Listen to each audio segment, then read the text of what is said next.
Welcome to my YouTube channel. This is The Gifted Doctor, the platform where we talk to people who think they are ordinary, whereas I think they are quite gifted and extraordinary. It's also the platform where we talk all things wellness and thriving as we live. And my name is Dinewa, for those of you who don't know me or who are new on this channel. And if you are a returning subscriber, thank you so much for coming back. Happy New Year. I am quite excited to be back on the screen. I was feeling a little bit anxious this morning because I think before Monday this week, I had been off the screen quite some time, or the socials rather, and I was feeling a little bit like, oh, haven't done this in a while, but I'm feeling quite nice and relaxed now and excited again. It's a nice rainy day outside. I've tried to do a whole couch setup so I can just be a little bit relaxed. I've got a nice cup of chai waiting for me. So yeah, I hope you've had a good rest and you kickstarted the year very well. This year I'm starting off on a little bit of a different note than I would have imagined I would love to, but I'm letting it be. I think looking at last year, I'm really hoping this year to just again stay consistent and show up whenever I can. Last year's wins were growing by a whole 66 subscribers. Yes, we are celebrating 66 because we celebrate small wins. And the Bible does say, don't despise small beginnings. So celebrating everything. And really, I think I enjoyed just hearing people's stories, collaborating with a lot of people, and I really celebrate showing up the way I did because it was rough. A lot was happening, and I think this year there's going to be a lot more happening for reasons you'll soon find out. But I think again, I just want to just show up, and be consistent as much as possible. No rush, no pressure, just doing what I think I'm called for and what I love. So yeah, that's me in 2024. And today's video, shall we get into it? Is the start of a series I call A Left Clinical Medicine. Yes, now I did say I'm starting with a little bit of a different note.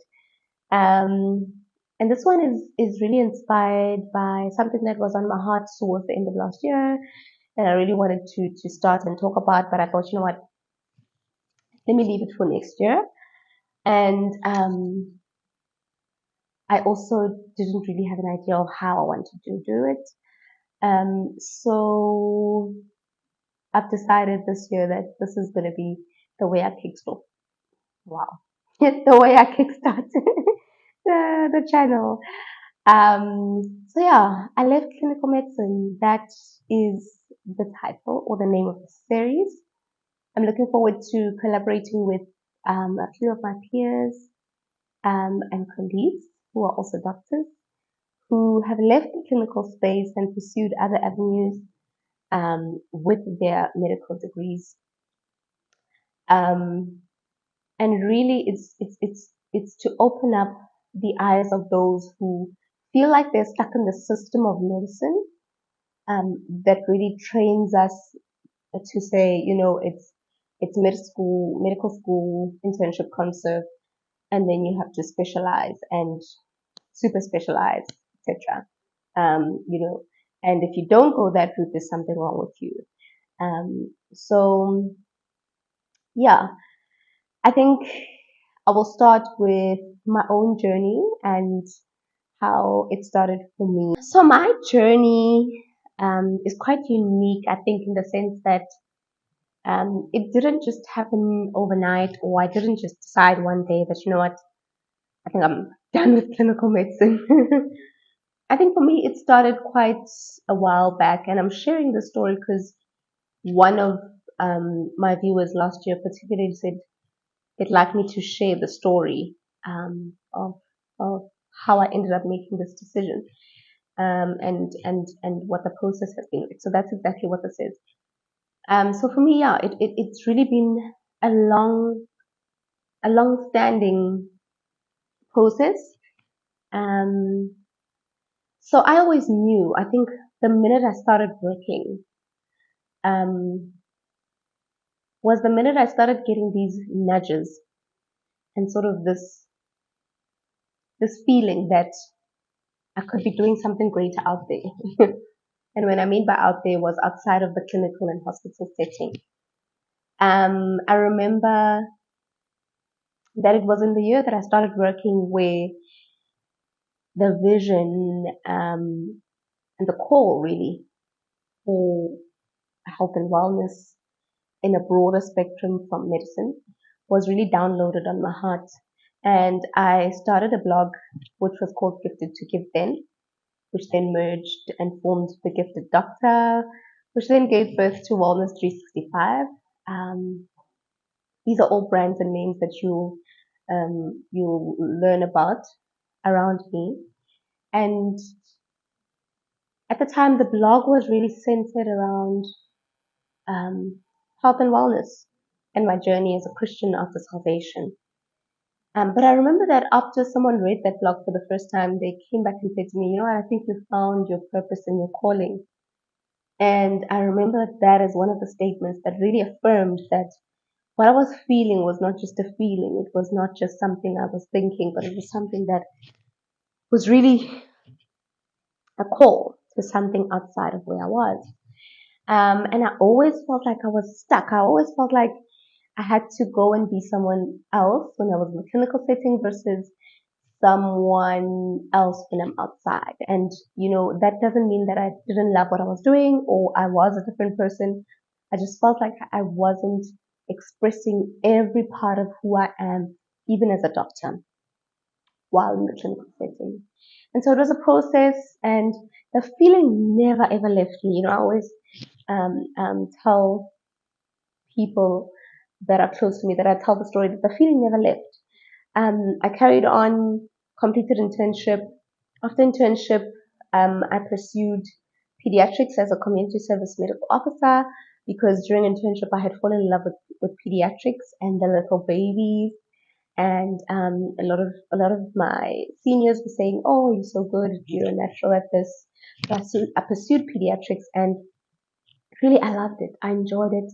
I enjoyed the fact that there was a lot of learning around it, so academic teaching, but it was also dealing with babies, people who could just bounce back when you help them, you know, as opposed to adult medicine where it's just like you're treating people who are almost dying.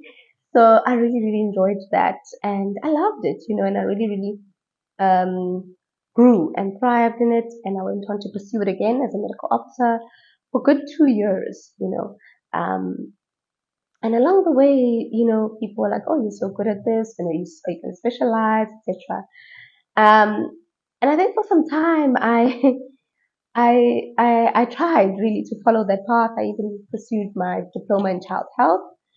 So it's like, okay, because I think for me, I'm one person who doesn't like to sit idle. So I like to continue learning, be doing something, even though I wasn't sure. I mean, when I pursued the diploma in child health, I still was pursuing things on the side, you know, because I still had that feeling that I need to be doing something great out there. Um, so yeah, I did my diploma in child health, but guys, the feeling never left.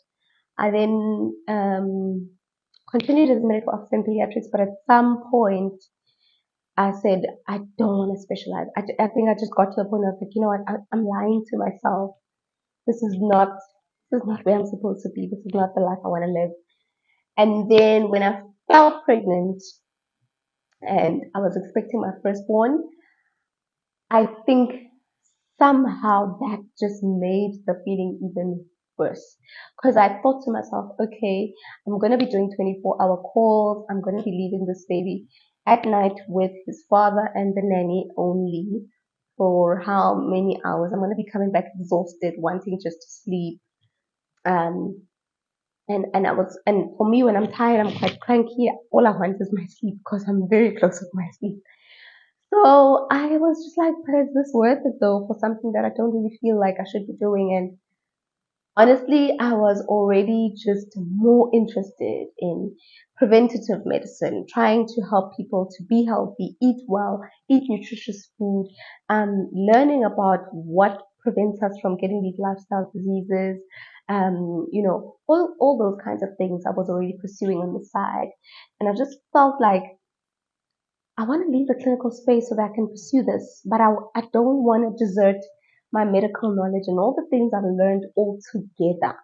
So how do I now do that? Like, and also if I leave clinical medicine, where do I go? Like, which which branch of, I don't know, alternative medicine or non-clinical medicine do I go to that will afford me a better lifestyle or quality of life, but will still afford me what I'm earning? Because obviously there's a certain lifestyle that I now lead.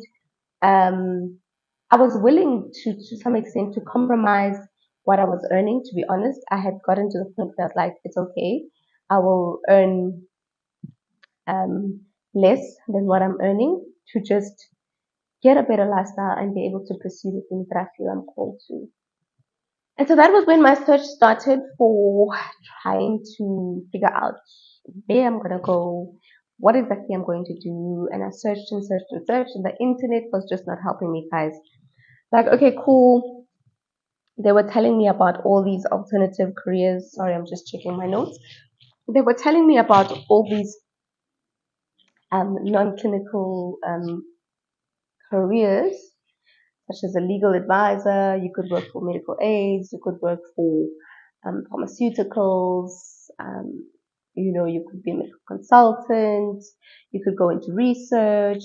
But I had no understanding. Like, what do you do in those positions? What am I even going to be doing? You know, okay, sure, I'll be branching out, but is it what I want to be doing? Is it aligned to what I feel like I'm called to? Or what I'm really passionate about doing? So that was my struggle, and in my head, I was trying to think, maybe I could just open up my own practice and just really press into what I feel like I'm called to. And I had already at that time been pursuing a health coaching diploma, which is all about learning about nutrition, dietetics, and how food really, affects our bodies. So preventative medicine. So I was just thinking, oh, maybe I could just do that entirely. But I was just like, but Lord, surely you didn't make me do medicine all for it to go to complete waste. So fine, I decided to wait. Eventually, I came across this branch of medicine called public health, which um, luckily you can specialize in. It's actually got a registrar program, and I was like, oh, I like this. And when I read more about what public health is, it was exactly the picture of what I wanted. It was about going out into the communities, forming policies um, um, around what people should be eating, or policies around um, medications and drugs that are going out to the communities. Or you could be could end up as a hospital CEO manager. You could end up in government. You could, end up wherever you desired, actually, but in the public health space. And really, when I looked at it, I was like, yes, this is exactly what I'm supposed to be doing, getting out there, teaching people about how to take hold and responsibility of their own health. And for me, it was all about preventative medicine. And so, yeah, I did a lot of research, talked to a lot of people who I figured were in public health, or I had heard were in public health, and then I started looking for public health registrar posts, which are also quite difficult to get into. And I'm still waiting at the moment for a public health registrar post, crossing fingers that one appears this year and that I can hopefully get in. They are quite tough competition.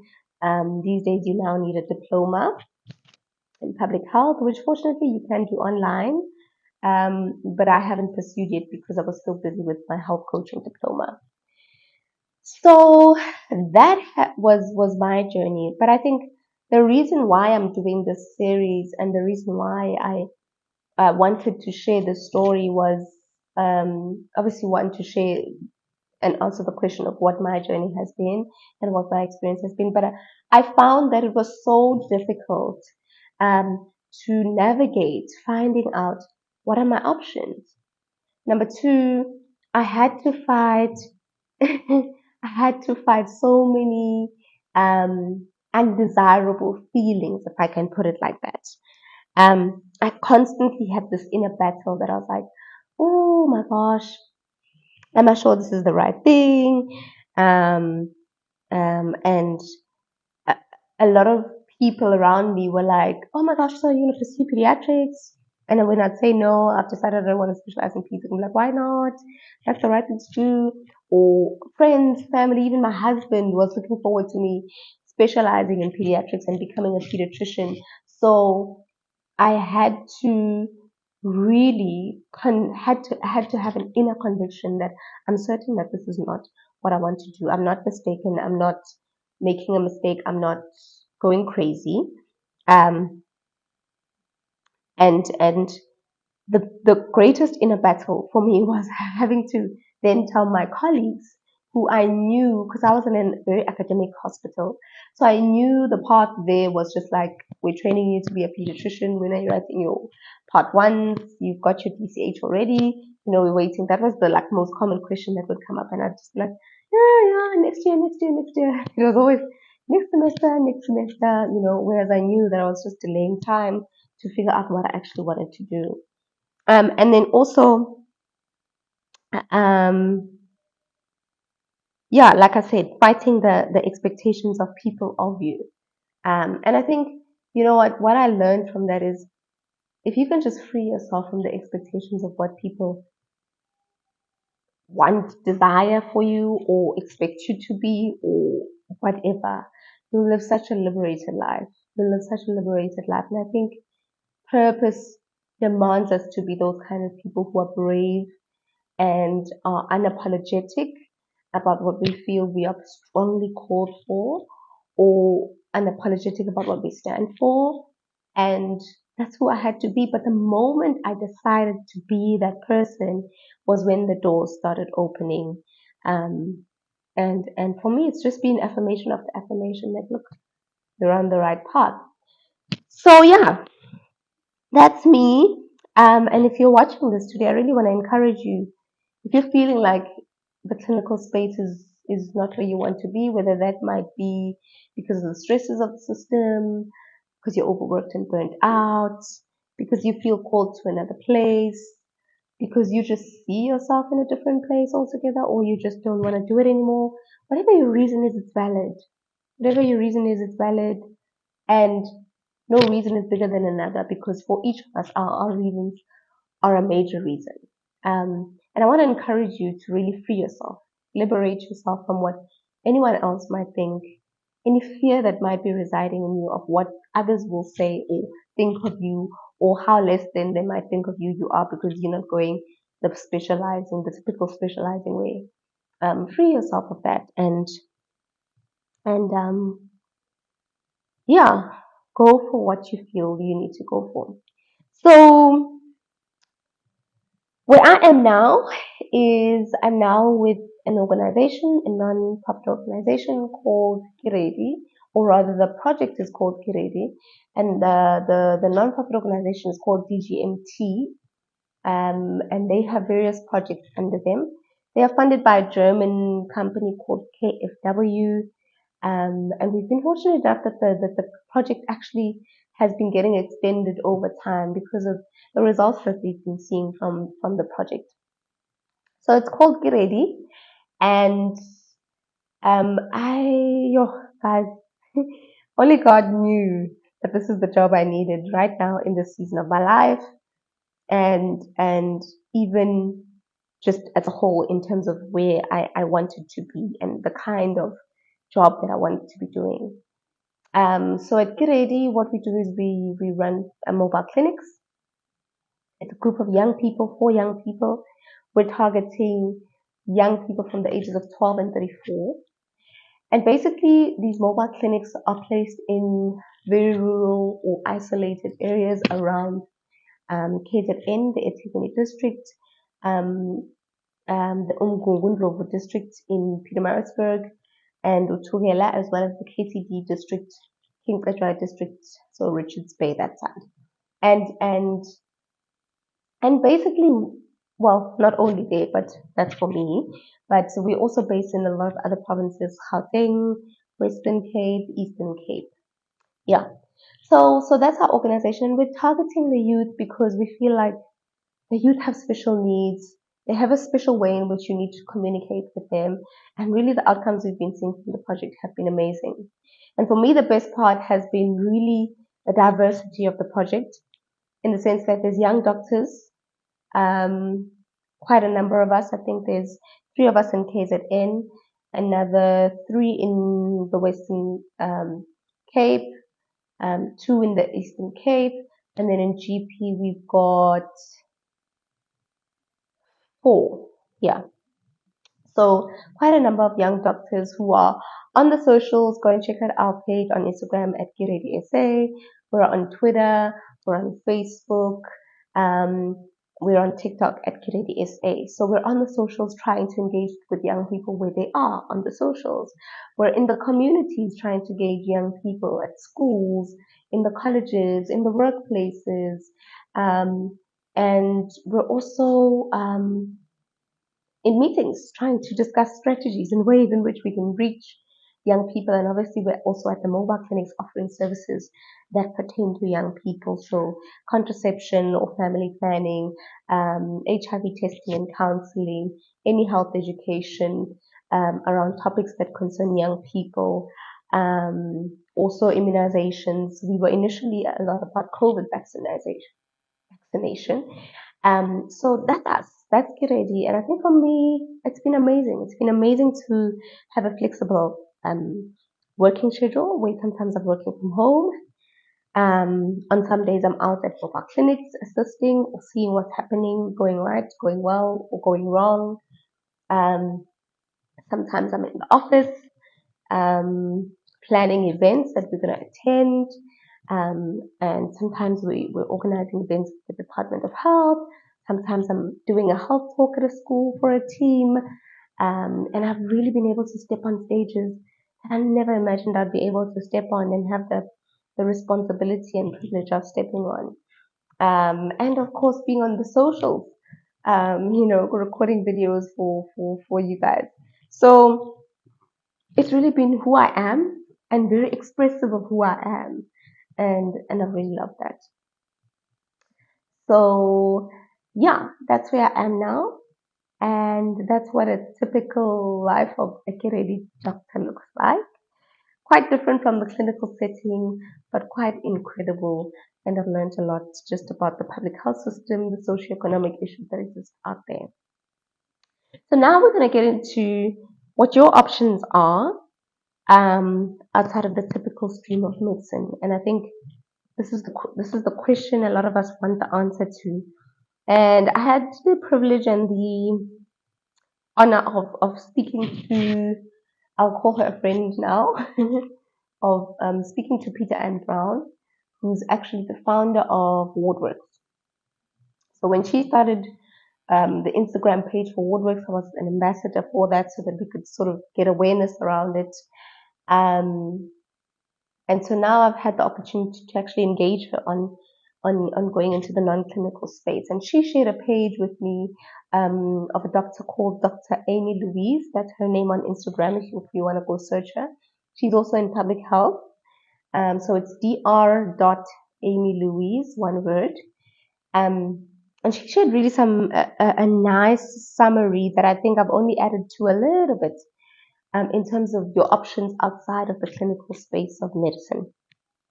So I'm going to attach her Instagram handle to the description. And I'm also going to type out a resource for you that you can open up to the bottom of this video. So just briefly, she mentions that you could do the Good Clinical Practice course and get involved in studies or research. You could also work in corporate, so for medical aids or for insurance companies, but you may need to do a course for this.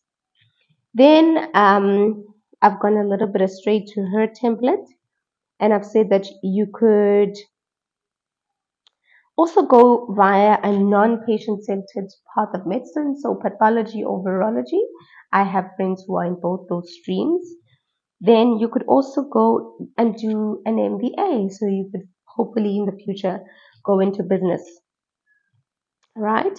Then you could also do your master's in public health, like I mentioned before, your MPH, which could allow you then to actually at some point work for NGOs like I do. I know also my provincial lead, so my senior to the young doctors, is a qualified public health specialist. So she has a master's in public health, and she is our provincial lead, so she's working for the NGO. And then you could also, with your MPH, be involved in research. Um, then you could also become a hospital CEO. Yeah. Then there's also the tech side of things. That I think is a really amazing thing. If you can think of a revolutionary health tech app that can help sort out our problems, such as the one that Peter Ann brought up. WordWorks is amazing, guys, especially when you're an intern to just like organize your life. Then go for it. If you've got an idea, just get some funding or get someone to assist you and start the app, or whatever it is. A website, start a YouTube channel where you teach if you love teaching, open up a site. You could then also go into academia, where you would then become a lecturer. Yeah. You could also go into medical writing or health journalism or guest writing, right? This is where you can use your medical knowledge and your writing skills as well.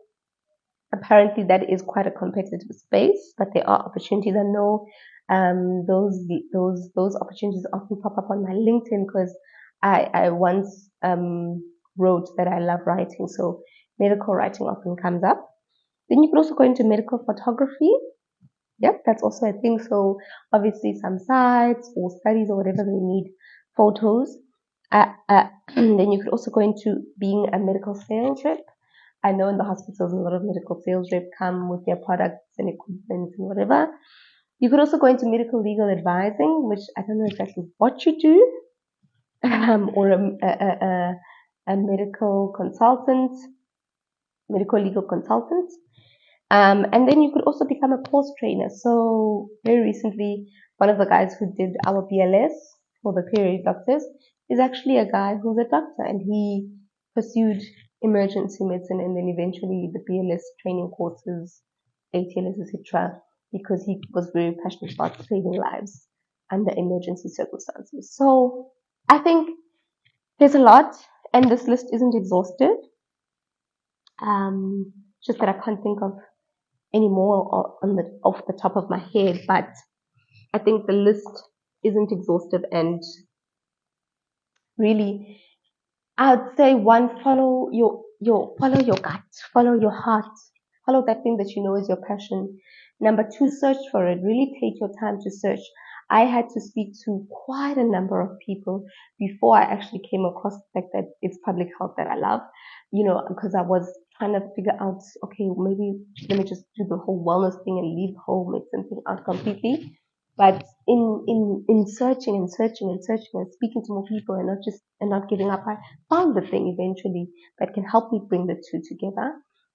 So really speak to a lot of people, follow your gut, and let go of the fear, man. Let go of the fear.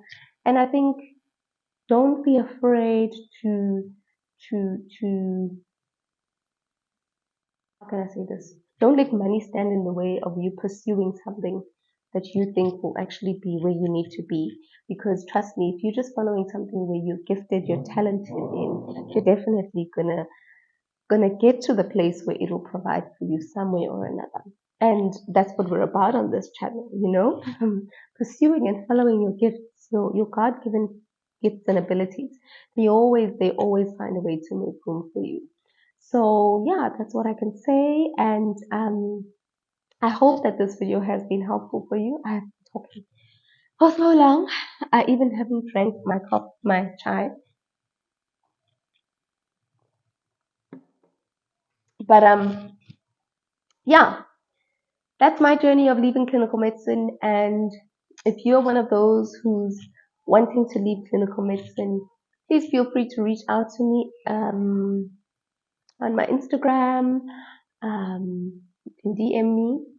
You can comment down below, whatever, and I'll try and get in touch with you. But yeah, like, you're not alone.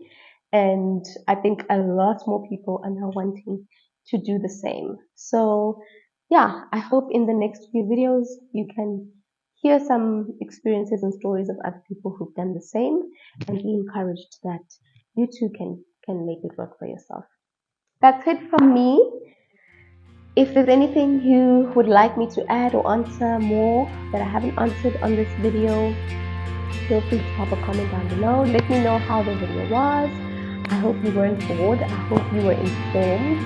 And I hope to see you on the next video. From me, you're gifted, you're loved. And I'll see you on the next video. Ta-ta!